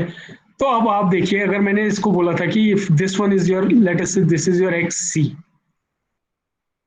ठीक है, मान लीजिए ये डेप्थ आपकी क्रिटिकल डेप्थ थी। अब इस डायग्राम में देखिए एक्चुअल डेप्थ क्या हो गई है ये हो गई है। डेप्थ कौन सी होती है न्यूट्रल एक्सिस की, जो जहां से ये अपना चेंज करने लगता है ना कंप्रेशन से उसमें। तो एक्चुअल डेप्थ यहाँ से टॉप से लेके यहाँ तक का एक्स ए है, this is your x A. ठीक है, तो अब मुझे बताइए, आप खुद इस डायग्राम में देखिए, एक्स सी यहाँ से यहाँ तक का है बैलेंस सेक्शन के लिए, क्रिटिकल सेक्शन, और एक्स ये एक्स ए इतना रह गया। तो ये कंडीशन आ गई कि नहीं आ गई जो मैंने ऊपर लिखी थी, ये वाली कंडीशन अचीव हो गई। X A is less than X C दिख रहा है, एक्स ए इतना है और एक्स सी इतना है पूरा का पूरा, तो X A is less than X C मान गए। ठीक है, तो ये हो गया कौन सा सेक्शन, अंडर रेनफोर्स सेक्शन। तो पहली कंडीशन क्या है, अंडर रेनफोर्स सेक्शन के लिए कुछ कंडीशंस हैं। अब ये देखिए, ये डायग्राम्स मैंने जो आपको समझाया था वो यहाँ पर आप ये देख लीजिए।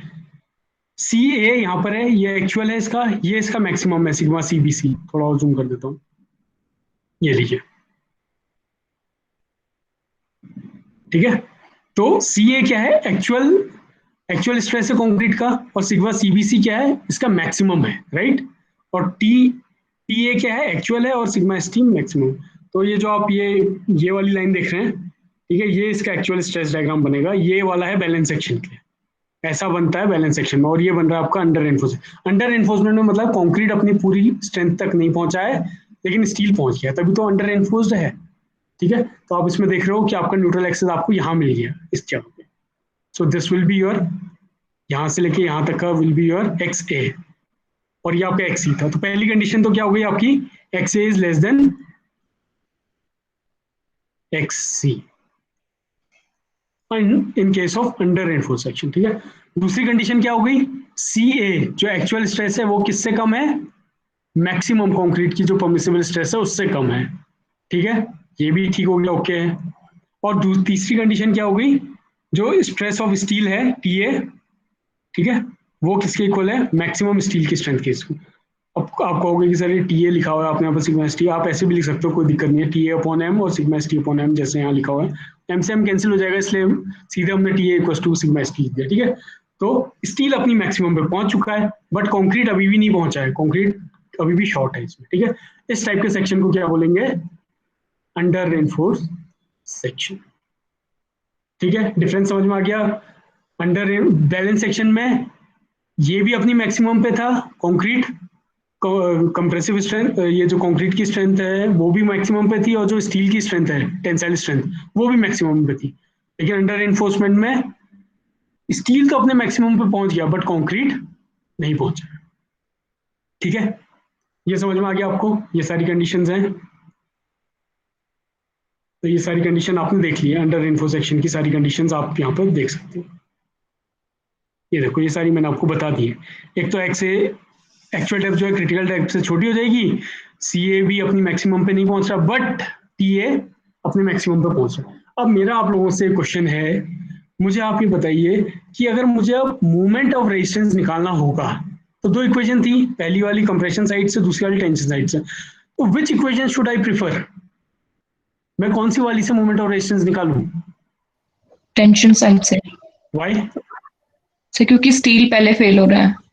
हाँ नहीं फेल तो हो रहा है, लेकिन क्यों, मतलब मैं टेंशन वाली से ही क्यों निकालूं,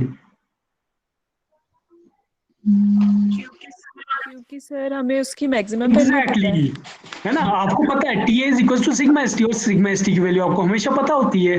आप एफ ई 250 ले लो तो आपको पता है कि 130 यूज करना है, आप एफ ई 415 ले लो तो आपको पता है 230 यूज करना है। So you know this value, but you don't know C A value ना, C A is less than sigma C B C. अगर मैं M20 यूज कर रहा हूँ तो सिग्मा सी बी सी कितना होगा, 7, बट आपको सी ए तो पता ही नहीं है, C A is not equal to 7, it is less than 7, right.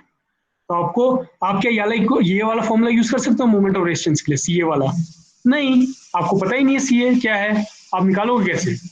ठीक है, हालांकि मेथड होती है सी ए, आप निकाल सकते हो इसमें भी, वो मैं आगे चल के हम देखेंगे, बट अभी सिंपली आपको फॉर्मूला यूज करना होगा तो आप ये वाला यूज करोगे टेंशन साइड का, है कि नहीं, क्यों, क्योंकि आपको टी ए पता है, T A is nothing but sigma S T, A S T आपको पता है, डी आपको पता है, एक्स एक्चुअल डेप्थ आपको पता है, तो आप ये वाला फॉर्मूला लगा लो, आपका मूवमेंट ऑफ रेजिस्टेंस निकल आएगा, सिंपल।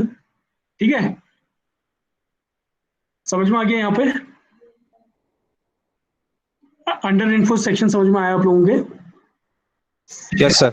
हाँ, अब देखिए इसी का जस्ट अपोजिट होता है ओवर इन्फो सेक्शन। और मैं ये चाहूंगा कि अगर आप लोग कॉपी वगैरह लेके बैठे हैं तो आप एक बार खुद से इसका डायग्राम बनाने की कोशिश करो कि कैसा ओवर इन्फो सेक्शन बनेगा।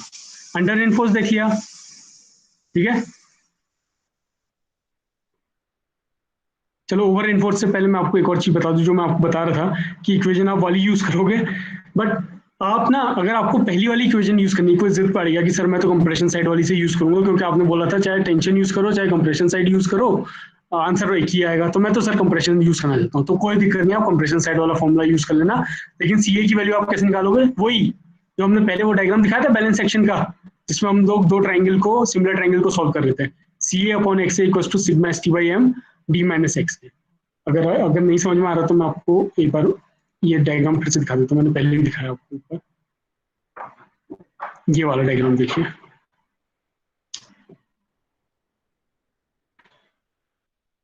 ये वाला डायग्राम आप देखिए बैलेंस सेक्शन में मैंने बताया था ये वाला ठीक है। इस वाले को देखिए sigma C B C upon X equal to sigma S T upon M D minus X, मतलब ये वाला ट्राइंगल और ये वाला ट्राइंगल सिमिलर ट्राइंगल्स को मैं सॉल्व कर रहा हूँ। सेम वही चीज है, अब नीचे देख लीजिए वही चीज मैंने यहाँ पर भी लिखी हुई है,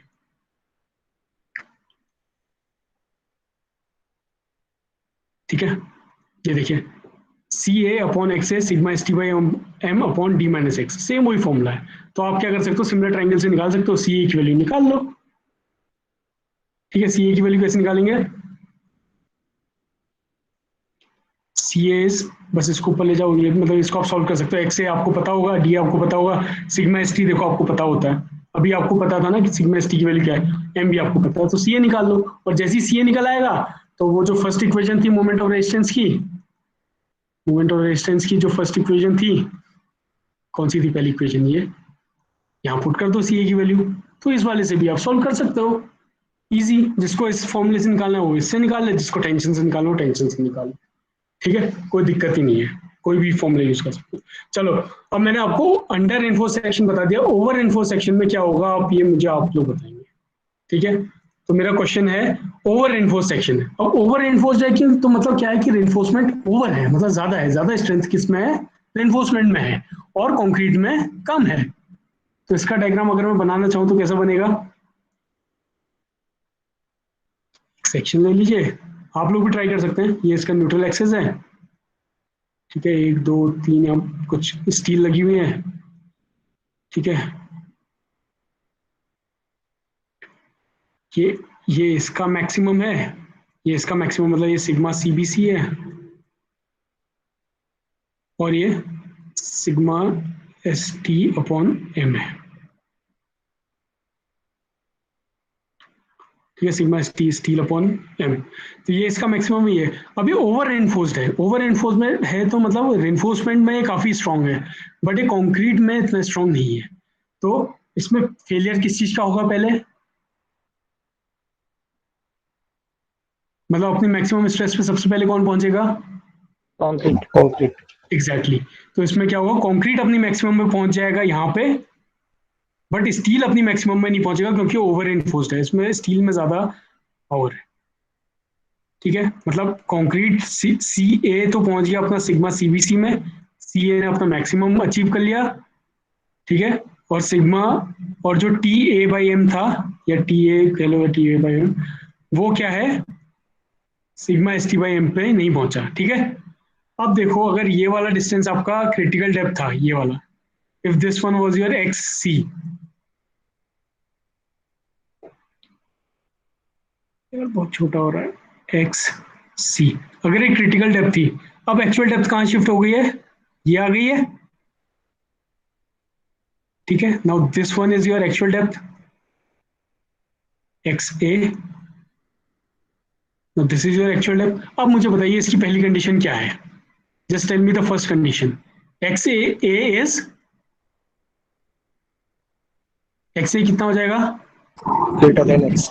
वेरी गुड, ठीक है, पहली कंडीशन दिख गया आपको यहाँ पे, एक्स ए क्या है, एक्स सी से बड़ा हो गया है, ठीक है, X A is greater than X C. दूसरी कंडीशन बताइए मुझे क्या होगा, सी ए से रिलेटेड बताइए, मतलब एक्चुअल स्ट्रेस ऑफ कंक्रीट कितना होगा, C A is sigma CBC. Is equal to sigma CBC. मतलब इस केस में क्या है, कंक्रीट अपने मैक्सिमम पे पहुंच गया है।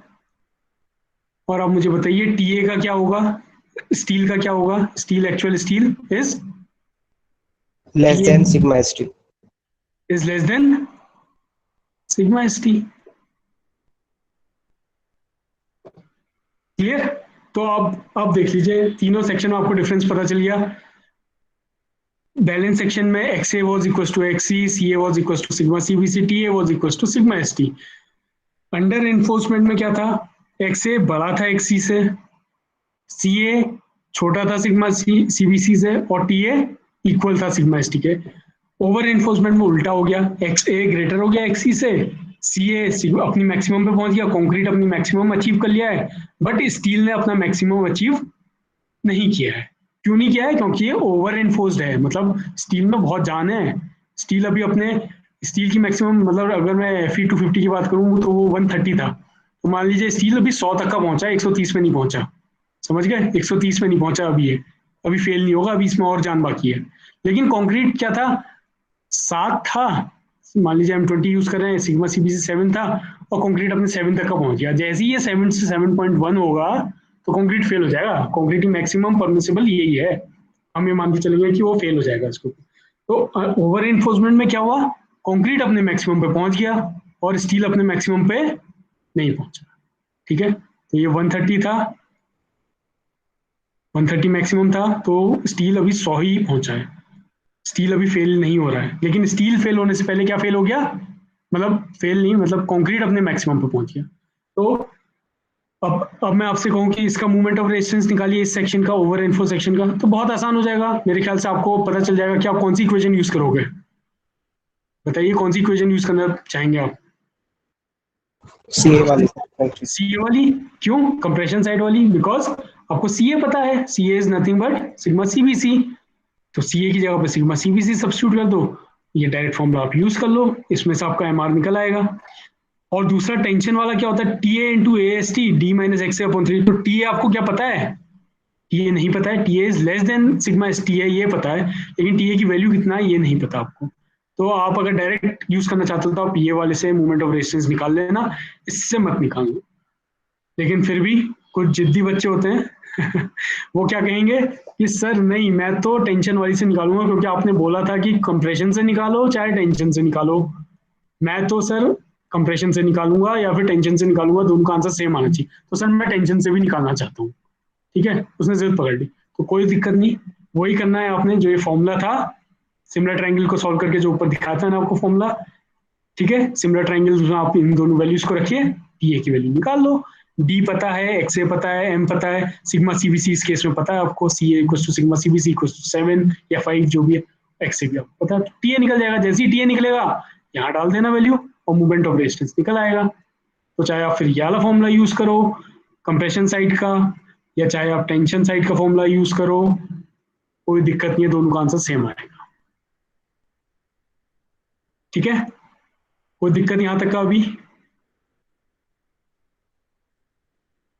आप लोगों को कोई दिक्कत है इसमें अभी तक किसी को? अगर ये समझ में आ गया ना तो पहली यूनिट ये ऐसी निकल जाएगी, मतलब बीम्स आपको क्लियर हो जाएगा, ये समझ लीजिए।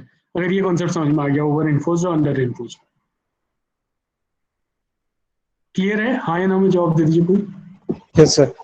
है ना, जिसको थोड़ा सा डाउट हो रहा है वो दोबारा से इस लेक्चर को देखना, थोड़ा सा नहीं आएगा मुझसे पूछना, है ना, क्योंकि ये बहुत इंपॉर्टेंट है। अगर ये छूट गया ना आज किसी का, ये समझ में नहीं आया किसी को, तो फिर आगे उसको डिजाइन में बहुत दिक्कत आएगी। ठीक है, तो इस वाले पोर्शन में पर्टिकुलरली बहुत कंसंट्रेशन करना है आपको कि क्या हमारा बैलेंस सेक्शन है, क्या हमारा ओवर इन्फो सेक्शन में क्या होता है और अंडर इन्फो सेक्शन में क्या होता है। ठीक है, थोड़ा सा मैं आपको एक जो ओवरव्यू होता है वो मैं लास्ट स्लाइड में आपको दे रहा हूँ, उसके बाद हम खत्म करेंगे इस क्लास को। देखिए हमने अभी तक का क्या ऑब्जर्व किया, इन case of over info section. ठीक है, अगर ओवर इन्फो सेक्शन है मतलब पहले फेलियर क्या होगा, मतलब अपने मैक्सिमम पे पहले कौन पहुंचेगा, कंक्रीट पहुंचेगा, क्योंकि ओवर इन्फोर्स्ड है, इन्फोर्समेंट में तो बहुत जान है, ओवर इन्फोर्स्ड है। ठीक है, तो इसमें पहली चीज हमने क्या ऑब्जर्व की, concrete is eight its maximum permissible stress value. ठीक है, कंक्रीट अपने मैक्सिमम में पहुंच जाएगा, सो कंक्रीट फेल्स फर्स्ट। पहले फेलियर किसका होगा, कंक्रीट का होगा। ठीक है, और दूसरी चीज आपको पता है concrete failure is a brittle failure. Brittle और डक्टाइल पता है आपको क्या होता है,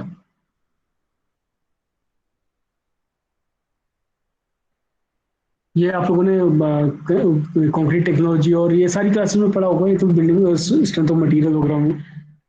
ब्रिटल और डक्टाइल, पता है डक्टाइल जो कि खिंच जाता है, ठीक है, जो जो सर एलोंगेशन ब्रिटल 45 पे ब्रेक करता है और डक्टाइल 90 पे। नहीं, ठीक है, वो आप फेलियर बता रहे हो, बट डक्टाइल में क्या होता है, अगर आप टेंशन में डक्टाइल को रखते हो तो वो स्ट्रेच करता है, राइट? और अगर आप ब्रिटल मटेरियल को खींचोगे तो एकदम से टूट जाता है कि नहीं? यही तो होता था। डक्टाइल क्या होता है आपका, डक्टाइल का एग्जांपल क्या है? स्टील हो गया, रेनफोर्समेंट, आप उसको खींचो तो वो खींचेगा, फिर उसके बाद जाके टूटेगा। ब्रिटल क्या चीज है? कंक्रीट है, कंक्रीट को आप खींचो तो खींचेगा नहीं, सीधे क्रैक आएगा उसमें और टूट जाएगा, ठीक है। अब मैं आपसे एक सवाल पूछता हूँ, जनरल सवाल ये है कि अगर कोई बिल्डिंग फेल हो रही है ना, तो आप क्या चाहोगे कि पहले कंक्रीट टूटे कि पहले, मतलब रेनफोर्समेंट से फेलियर हो कि कंक्रीट से फेलियर हो? रेनफोर्समेंट। रेनफोर्समेंट से हो, क्यों? सर क्योंकि वो आराम से टूटेगा। अगर ब्रिटल फेलियर होगा तो सडन फेलियर होगा, जिसके से स्केप का टाइम नहीं मिलता। एग्जैक्टली, स्केप का टाइम नहीं मिलेगा आपको। अगर कंक्रीट फेल होगा ना बेटा, तो पता भी नहीं चलेगा कि कब वो टूट गया, कड़ाक आवाज आएगी और वो गिर जाएगा स्ट्रक्चर।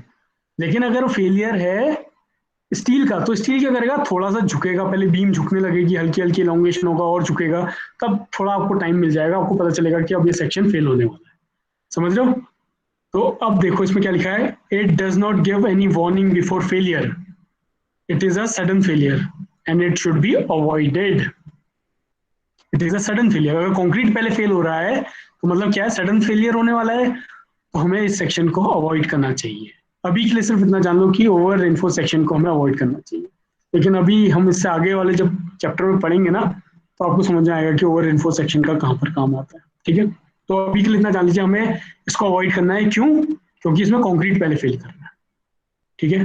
अब थोड़ा सा इसका देख लेते हैं। अंडर रेनफोर्स सेक्शन में क्या था बेटा? अंडर रेनफोर्स सेक्शन में क्या था? Failure is ductile due to failure of steel. Failure किसका पहले फेलियर होता है? स्टील का पहले फेलियर था ना अंडर रेनफोर्समेंट में। अंडर रेनफोर्स्ड है मतलब कि कंक्रीट में बहुत जाना है लेकिन स्टील पहले फेल हो रहा है, ठीक है। तो this section should be preferred. क्यों प्रिफर करना चाहिए? क्योंकि हमें थोड़ा सा टाइम मिल जाएगा इस फेलियर में, एकदम से सडन फेलियर नहीं होगा, ठीक है, आराम आराम से स्ट्रक्चर। तो you should always prefer with section, under reinforced section, ठीक है। तो जो भी डिजाइनर होता है, कोई बीम वगैरह डिजाइन करेगा तो कोशिश करेगा कि वो अंडर रेनफोर्स सेक्शन बनाए, ठीक है, ना कि ओवर रेनफोर्स सेक्शन। यहाँ तक का ये है, बट इसमें इस कहानी में आगे ट्विस्ट आएगा, वो मैं आपको नेक्स्ट क्लास में बताऊंगा, ठीक है। फिलहाल आप मुझे ये बताइए कि ये इतना क्लियर हो गया आप लोगों को?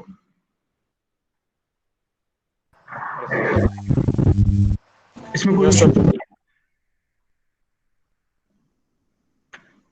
I'll just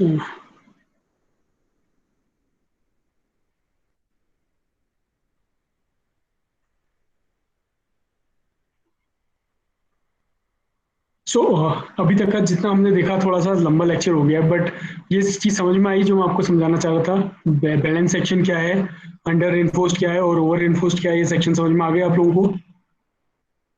yes sir. किसी का कोई डाउट है अभी? कोई बात नहीं, अगर अभी कोई डाउट नहीं आ रहा है तो आप इस लेक्चर को रिव्यू करना। सबसे अच्छी बात यह है कि आप इस लेक्चर को रिव्यू कर सकते हो, ठीक है। इसको रिव्यू करना, एक बार से फिर से देखना। मैं आपको प्रेजेंट ये लेक्चर रिकॉर्डेड सेशन भेज दूंगा। आपका फिर कोई डाउट आएगा तो आप मुझसे व्हाट्सएप ग्रुप में या मेरे पर्सनल उसमें आप मुझसे कोई भी डाउट पूछ सकते हो, ठीक है। तो आज के लिए इतना ही रखते हैं फिलहाल। आज थोड़ा लंबा हो गया लेक्चर, कोई बात नहीं, बट ये इंपॉर्टेंट था। अगर मैं यहाँ पर ब्रेक कर देता तो फिर कल सैटरडे संडे फिर मंडे को आपकी क्लास होती है ना, तो मैंने वो चैप्टर कवर कर लिया है फिलहाल। तो आगे अब हम इसको डिजाइन करके देखते हैं, right, in the next class. So that is all for today.